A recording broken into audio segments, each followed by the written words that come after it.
नमस्कार, मैं किरणेश कुमार। सीमांचल की किशनगंज लोकसभा सीट इस बार भी त्रिकोणीय लड़ाई में फंसी हुई है।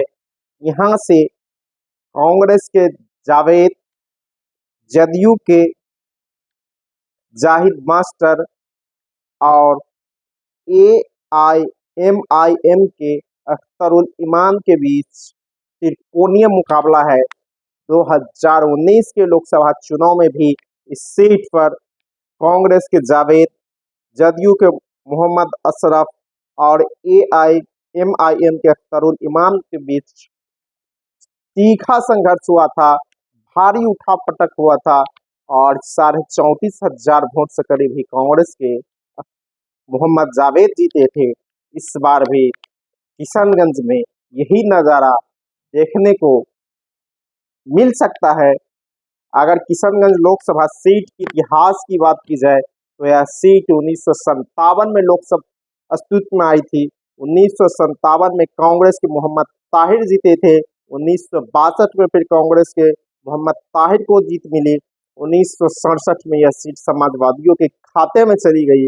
1967 के लोकसभा चुनाव में लखनलाल कपूर प्रजा सोशलिस्ट पार्टी के टिकट पर जीते। तो 1971 में फिर कांग्रेस के जमीलुर रहमान जीते। 1977 में जनता पार्टी के हलीमुद्दीन अहमद जीते। 1980 और 1984 में कांग्रेस के जमीलुर रहमान जीते। 1989 में कांग्रेस के एमजे अकबर जीते। 1991 में जनता दल के शहाबुद्दीन जीते। 1996 और 1998 में 96 में जनता दल के तस्मुद्दीन, 1998 में राष्ट्रीय जनता दल से तस्मुद्दीन जीते। 1999 में भारतीय जनता पार्टी के शाहनवाज हुसैन को कामयाबी मिली। फिर 2004 में यह सीट राजद के खाते में चली गई। राजद से मोहम्मद तस्लीमुद्दीन जीते। 2009 के नए परसीमन पर जब चुनाव हुए तो यह सीट पर 2009 से लगातार कांग्रेस का कब्जा है। 2009 में असरारुल हक कासमी कांग्रेस के जीते। 2014 में असरारुल हक कासमी कांग्रेस के जीते और 2019 के लोकसभा चुनाव में कांग्रेस के जावेद जीते।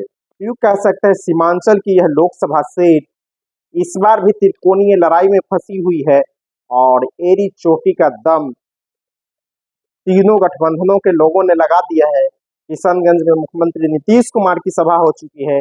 कांग्रेस के तरफ से राष्ट्रीय अध्यक्ष मल्लिकार्जुन संबोधित कर चुके हैं।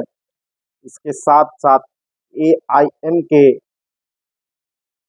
राष्ट्रीय अध्यक्ष और सांसद असुद्दीन ओवैसी भी वहां कैंप किए हुए हैं, लगातार वहां लगे। तो वह भी बिहार से एक सीट किशनगंज से वह निकालना चाहते हैं।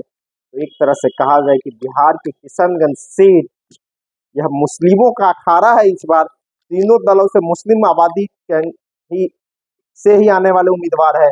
यहाँ 67% आबादी भी मुस्लिम की है। तो कह सकते हैं कि यह त्रिकोणीय लड़ाई में किशनगंज सीट फंसी हुई है और यहाँ पर तीनों गठबंधनों ने एड़ी चोटी का दम लगा दिया है और तीनों के उम्मीदवार भी मुसलमान है। तो तीनों एक दूसरे पर आरोप प्रत्यारोप का दौर भी शुरू कर दिया है। जहां नीतीश कुमार कांग्रेस और मुसलमानों के लिए कुछ करने का आरोप नहीं लगा रहे, वही आरोप असुद्दीन ओवैसी लगा रहे हैं और अपनी उपलब्धियों को कांग्रेस गिना रही है। जिनों में काम हुआ, तेजस्वी भी वहां की सभा होने वाली है, तेजस्वी को। तो एक तरह से कहा जा सकता है कि किशनगंज की लड़ाई भी काफी रोचक है। हालांकि यहाँ 3 मुसलमानों के बीच लड़ाई है। जिस तरह बिहार की कई सीटें हैं, जैसे बांका 2 यादवों के बीच लड़ाई है, मधेपुरा यादवों के बीच लड़ाई है, इसी तरह पाटलिपुत्रा 2 यादवों के बीच लड़ाई है, काराकट में दोनों गठबंधन से कुशवाहा ही उम्मीदवार है। इसी तरह किशनगंज लोकसभा सीट पर 3 तरफ से दोनों गठबंधन से मुसलमान है। तो त्रिकोणात्मक एआईएमआई ने भी मुस्लिम उम्मीदवार है। तो कुल मिलाकर किशनगंज सीट पर अभी जो रिपोर्ट है उसके हिसाब से त्रिकोणीय संघर्ष है और तीनों पार्टियां एड़ी चोटी का दम लगाई हुई है। और पिछले चुनाव में भी भीषण संघर्ष हुआ था, कांटे की लड़ाई हुई थी। इस बार भी पूर्णिया में कांटे की लड़ाई की संभावनाएं दिख रही है। यह चैनल नया है, आप लाइक कीजिए, सब्सक्राइब कीजिए, शेयर कीजिए। धन्यवाद। मैं किरणेश कुमार।